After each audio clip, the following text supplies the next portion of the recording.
Bonsoir, bonsoir, bonsoir la famille générale 5 étoiles. J'espère que vous allez bien. Likez, partagez la vidéo dans tous les groupes, maximum de partage. Transition CNRD. Ah oui. Monsieur Abdoulaye Yero Baldé. C'est ce qu'on dit. À connaître pas, à demander. Un produit du président Alpha Condé, Abdoulaye Yero, qui a créé son parti politique, qui avait participé aux mascarades du CNRD organisées tout récemment, dont il est venu en deuxième position. Maintenant que pour les législatifs, le parti de M. Abdoulaye Yero a rendu sa lettre en se retirant du processus. Monsieur Yero, votre maître, le président Alpha Condé, le président de l'UFDG, de l'UFR, pourquoi ils se sont retirés? Parce qu'ils avaient compris depuis longtemps que ces gens-là ont pris la Guinée en otage.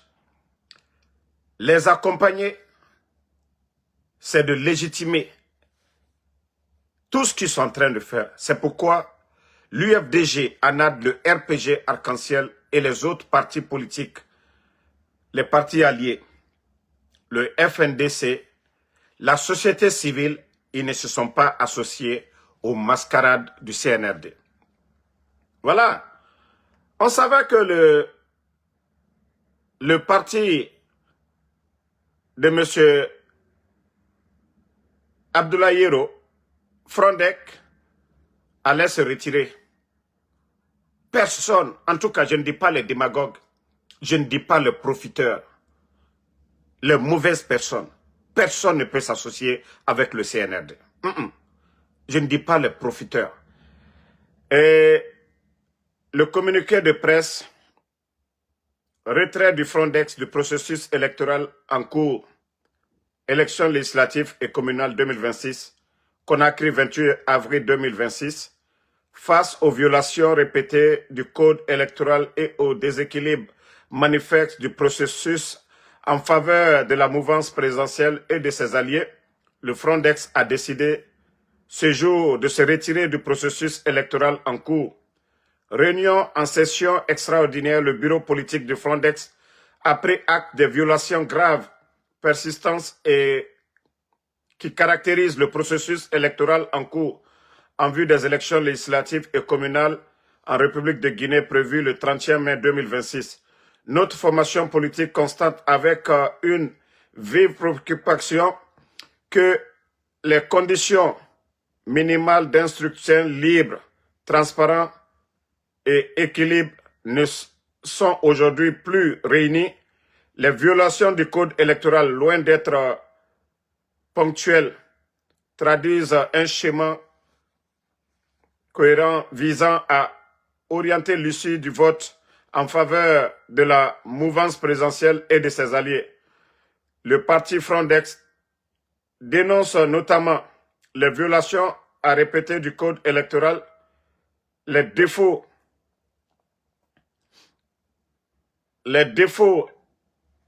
d'impartialité de l'administration électorale, les rejets sélectifs et discriminatoires de candidatures du parti, les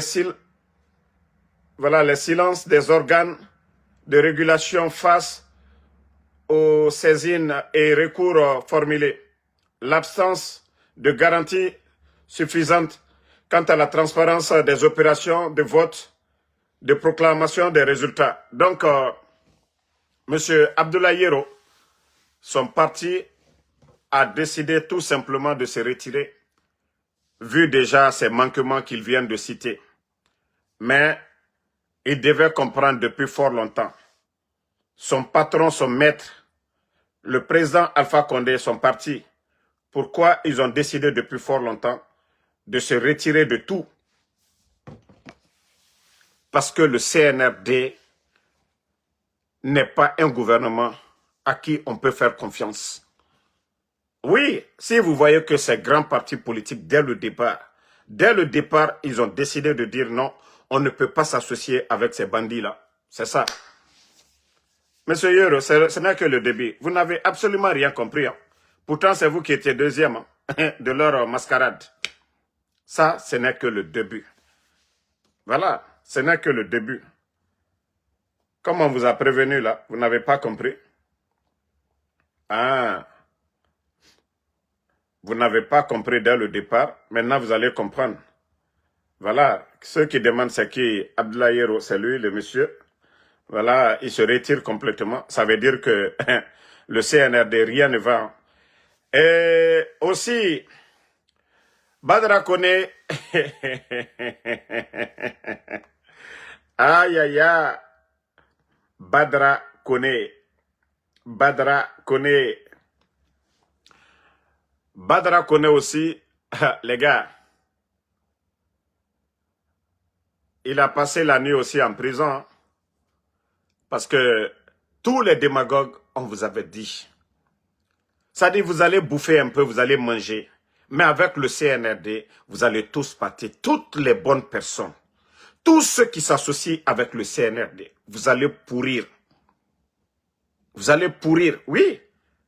Aujourd'hui, voilà, l'homme qui était le délégué spécial, hein, l'homme qui a été choisi par Mamadi Doumbouya. Si vous n'acceptez pas de faire tout à 100% avec eux, vous voulez juste avoir un pied dedans, un pied à côté, ils vont vous salir. Donc, Badra Kone aussi a goûté. Voilà. Sous mandat de dépôt et à la maison centrale de Conakry. Badra. Hein? Pour moi, c'est pas mieux. Au moins, Damaro, moi, je suis opposant, je suis là, je suis tranquille. Plus de 50 États. Partout dans le monde, je peux aller tranquillement. Mais vous qui avez dit CNRD, CNRD. Ah, maintenant, votre place, c'est la maison centrale, là. C'est la maison centrale, Badra Kone. Comme on a omumere oui même. Otanaga non, otanan kotabirimbe, c'est vous qui êtes malin. Mais je vous ai dit, beaucoup parmi vous, vous allez regretter avec le CNRD. Mamadi Doumbouya Nara, à du gouvernement. Les anciens, ceux qui ont manqué, oui, vous qui étiez là, dit non, la cellule elle doit être présente en Guinée. Voilà. Aujourd'hui, c'est lui qui est placé à la maison centrale comme ça. Bac. Aha. CNRD Moubara Falaobe. Tant que CNRD ne dégage pas, la Guinée kam yomu heri tan sotoma. Her yo, moussotofe. Bon, famille, le frère de Siakabari, Nanyalen, le ministère qui avait le deuxième plus grand budget au début du CNRD. Ça dit, l'argent qu'il a volé, on ne peut même pas compter. Qui a été reconduit par Mamadi Doumbouya, l'homme qui disait que pas de recyclage. C'est lui encore qui sort qu'Osimandou, aujourd'hui, les personnes qui travaillent sur le projet de le train, voilà, qui travaillent sur le projet, qu'on prenne le train de Foucaria jusqu'à Beila aujourd'hui. Les travailleurs de Simandou, venez comme maintenant là, vous prenez le train de Foucaria jusqu'à Beila là-bas.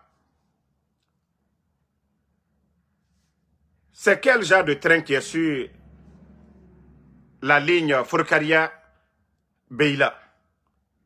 Ça dit quand vous voulez mentir, quand on dit qu'il n'y a pas d'avantage de Simandou, il n'y a même pas une école, je dis bien une école, il n'y a pas d'eau potable, pas de centre de santé, il n'y a rien Simandou à apporter aux Guinéens. Ça fait 4 ans et demi que le CNRD est là.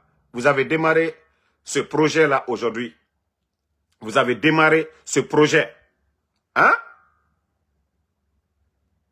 Vous avez démarré le projet. Mais on veut savoir, ça profite aux Guinéens comment? Si lui, il vient dire que les travailleurs, les rails, ce n'est pas pour la Guinée. Ces trains-là, ce n'est pas pour la Guinée. Le gouvernement n'a rien à voir dedans. Nous, nous parlons de la Guinée. Ce qui nous appartient là, c'est les minéraux là. Simandou là, le mont Simandou, c'est pour la Guinée. Ah, c'est les travailleurs, c'est pour les multinationales, les contrats que vous avez signés, 35 ans là. Jusqu'à présent, c'est pour eux, c'est leurs travailleurs. Maintenant, la population guinéenne là, qu'est-ce qui profite aux gens de Beila? Il était prévu de construire l'hôpital régional de Beila jusqu'au jour d'aujourd'hui. Non. C'est l'aéroport parce que les boss là, les multinationales là, leurs directeurs et autres là viennent dans les avions de Conakry à Beila là-bas, dans les avions. Et vous, vous allez venir vous flanquer devant nous. Que vous allez mentir encore devant les Guinéens. Partagez la famille. Mentir devant les Guinéens que non, les travailleurs sont rentrés, sont sortis. On vous dit Simandou a échoué sur tous les plans. Même l'eau potable, forage dans mon village. Vous savez que Simandou, c'est dans mon village là-bas. Le village est Simandou là, c'est à côté de mon village aussi. Il n'y a même pas 3 kilomètres. Mais vous avez apporté quoi? Partagez, hein, ils veulent saboter encore le live. Rien du tout. Vous n'avez rien apporté, absolument rien. Donc, arrêtez de mentir.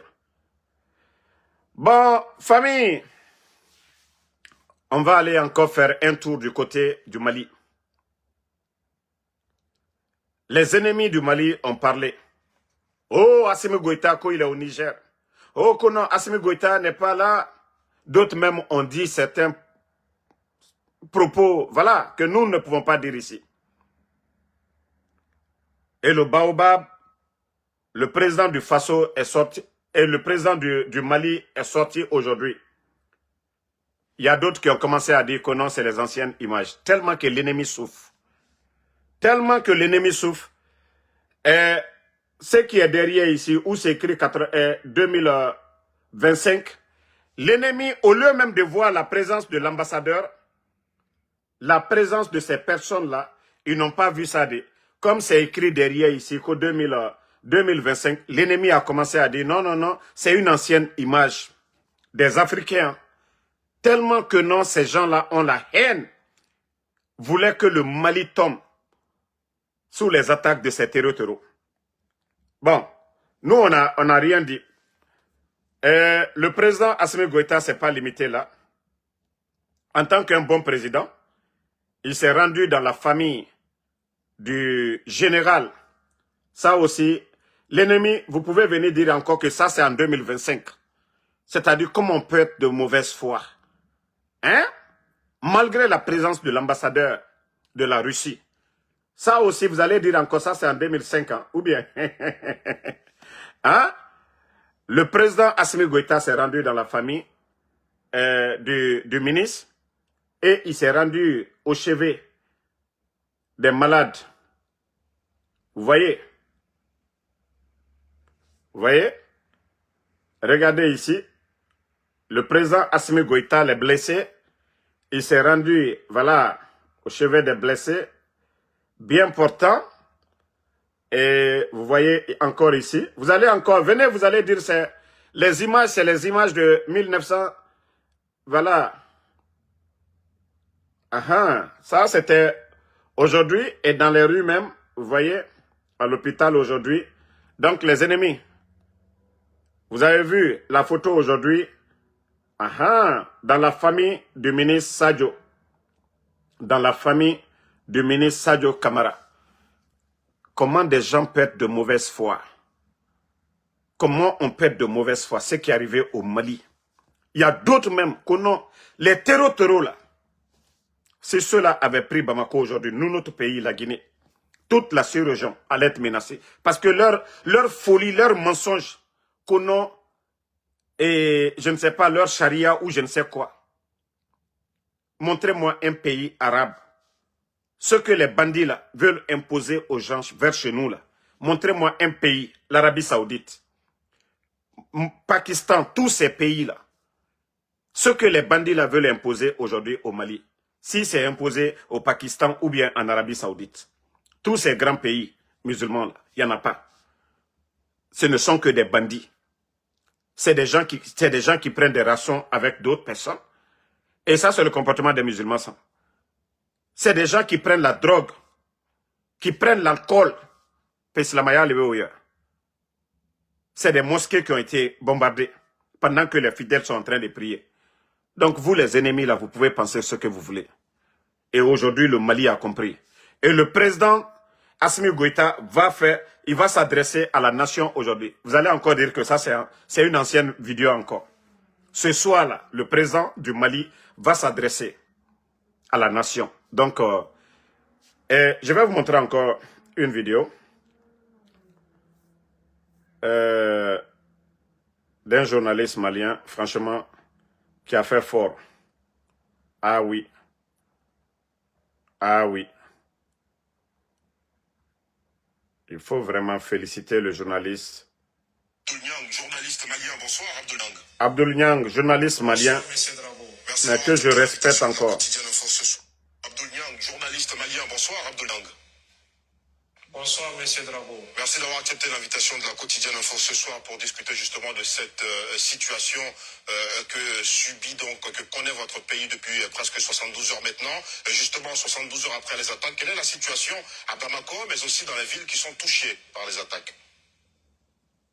La situation est calme à Bamako, à Sévaré, ainsi que dans toutes les autres villes qui avaient été ciblées ces derniers jours par les organisations terroristes coalisées, parrainées également par certains acteurs étatiques. Hormis la région de Kidal, où la riposte de l'armée s'organise et est déclenchée quelque part avec les forces de frappe de l'armée de l'air. Toutes les situations sont globalement sous contrôle, comme l'a dit le chef d'état-major de l'armée. Et aujourd'hui, quel est justement le ressenti des populations de façon générale? Est-ce la peur, la colère, la tristesse? Les Maliens sont toujours fiers de leur pays et de leur armée. C'est vrai, ils sont sous le choc à cause de la disparition de l'illustre ministre de la Défense, le général de corps d'armée Sadio Kamara. Mais cela n'entame en rien la détermination des Maliens. Le Premier ministre l'a rappelé. Le combat pour notre dignité n'est pas à négocier. J'implore la miséricorde de Dieu sur toutes les victimes civiles et militaires de cette agression internationale contre notre pays. Et les Maliens démontreront... Pourquoi vous la qualifiez d'agression internationale, Abdoul Niang? On sait que l'attaque est revendiquée par le JNIM, qui est affilié à Al-Qaïda, et par les rebelles du Front de libération de l'Azawad. Pourquoi vous dites international? C'est vrai, les observateurs extérieurs ne peuvent pas comprendre cette dynamique. Le JNIM, vous avez vu le communiqué du FRDC que vous appelez FLA. FLA, c'est l'ancien MNLA, qui est le partenaire de la France et de l'aménagement. C'est écrit dans leur texte et ils l'assument depuis 2013 jusqu'à leur expulsion de notre territoire. C'est la réalité que beaucoup ne comprennent pas et ils font des analyses à côté. Le JNIM est une organisation terroriste qui est soutenue et parrainée par l'État de l'Algérie. Donc, ces organisations terroristes ne sont que des proxys qui agissent au nom d'un État qui ne peut agir publiquement et ouvertement. Ce sont des accusations particulièrement graves à Abdoul Niang. Est-ce que vous en avez les preuves? Par exemple, sur le cas algérien, par exemple. On sait que diplomatiquement, d'ailleurs, on sait que votre pays et l'Algérie ne sont pas en odeur de sainteté. Et d'ailleurs, c'est l'autre question que j'allais vous poser aussi. Est-ce que c'est pas le fait d'avoir reconnu aussi le Sahara, le Sahara occidental comme territoire marocain, finalement, qui a entraîné tout cela? Il faut demander à ceux qui ont travaillé dans l'aménagement, les soldats ivoiriens ont travaillé dans l'aménagement. Le MNLA est un partenaire de l'aménagement et un partenaire de la France. Les documentaires existent pour attester de cela.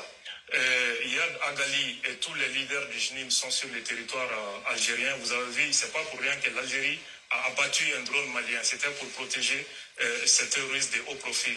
En 2016, le journal Le Monde a écrit que Yad Agali était dans un hôpital à Tamaracet. Aujourd'hui, vous reconnaissez que l'Algérie a abattu un drone malien. À l'époque, il avait été dit que le drone s'est écrasé. Officiel. Mais ils ont dit qu'ils ont abattu parce que les drones avaient franchi leur territoire. Il fallait aller démentir ça devant la Cour internationale de justice.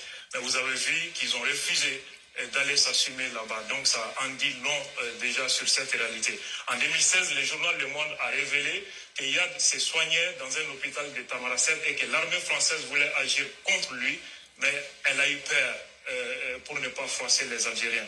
Les travaux du Britannique Jeremy Kennan expliquent assez la complicité de l'Algérie dans cette histoire de terrorisme au Sahel. Un officier malien des renseignements maliens, le colonel Ould Lemana, avait dénoncé que l'État algérien est au cœur de AQMI. Le lendemain, il a été abattu chez lui à Tombouctou. Donc, face à des réalités que vous ne comprenez pas, ça fait que les conclusions sont toujours biaisées et même complètement hors sujet. Non, Abdoul Niang, vous ne pouvez pas dire que nos conclusions sont biaisées. Nos conclusions ne sont absolument pas biaisées. Et c'est d'ailleurs pourquoi nos chroniqueurs en plateau ont aussi donné leurs avis. Shadrach Bouguet, d'ailleurs, nous a rejoint. Il est consultant en défense et sécurité internationale. Bonsoir. Bonsoir, M. Drabo. Déjà, lorsqu'on fait la lecture des événements qui sont arrivés au Mali, on ne peut qu'être sidéré, mais cela s'inscrit dans une dynamique globale d'insécurité dans le monde. À l'instar d'autres régions du monde, l'Afrique aujourd'hui est en proie à une insécurité croissante. Lorsqu'on prend par exemple la région des Grands Lacs, lorsqu'on prend le bassin du lac Tchad, un peu vers l'Afrique australe avec les difficultés qu'on peut rencontrer dans le Cabo Delgado, mais aujourd'hui dans le Sahel, on se rend compte que l'Afrique même, en général, de manière globale, est aujourd'hui ébranlée et fait face, à côté de ces défis de développement, aux défis de paix et de sécurité. La situation malienne, elle est inédite, elle est vraiment triste dans la mesure où ce n'était pas une situation, ce n'était pas un événement auquel on aurait pu s'attendre, surtout dans le contexte actuel. Nous avons plus ou moins constaté avec joie, avec contentement, la reprise de la ville de Kidal, qui était un symbole qui avait été perdu pendant un moment, et avec la conquête du pouvoir d'État, la conquête de la ville de Kidal par les autorités étatiques de Bamako, les autorités de transition, on était contents, on a tous salué cela. Mais aujourd'hui, avec la perte de cette ville stratégique-là, on se demande aujourd'hui, est-ce que la junte n'est pas aujourd'hui n'est plus en mesure aujourd'hui d'assurer la sécurité des Maliens, mais cela s'inscrit dans un contexte global d'une trajectoire de dégradation de la situation sécuritaire. C'est le miroir aujourd'hui de la réalité sur le terrain. Et franchement, déjà, il faut saluer la résilience du peuple malien, parce que ce n'est pas facile avec déjà le blocus que les Maliens ont connu récemment lors du dernier trimestre de l'année 2025, et également toutes ces attaques, toutes ces morts, cette violence psychologique, physique que le Mali endure aujourd'hui, c'est franchement quelque chose de condamnable, et on ne peut pas accepter cela. Et franchement, c'est à condamner, et nous partageons aujourd'hui, nous compatissons aux difficultés que le Mali rencontre aujourd'hui. Docteur Kameno? Oui, la première réaction qui me revient, c'est par rapport au peuple malien, parce que une guerre, ce sont des vies brisées, ce sont des familles disloquées, c'est une reconfiguration même de l'espace et des relations. J'ai deux questions pour notre invité en duplex. Au regard de l'attaque qui était vraiment coordonnée de façon stratégique, et puis de l'alliance entre ces deux groupes qui apparemment n'avaient rien en commun, mais qui se sont mis en commun par rapport à l'objectif, qu'est-ce qui a manqué au niveau de l'anticipation, du renseignement, pour éviter que cette attaque soit vraiment coordonnée de cette façon? Minute là.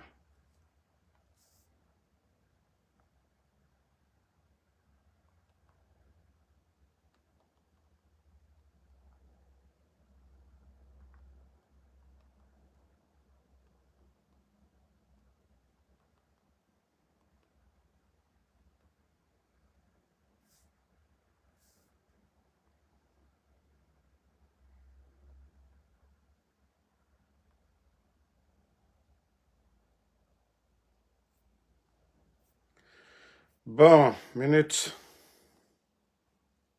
Vous savez, les gens, quand il a dit d'arrêter, ils ne comprennent pas du tout. Voilà.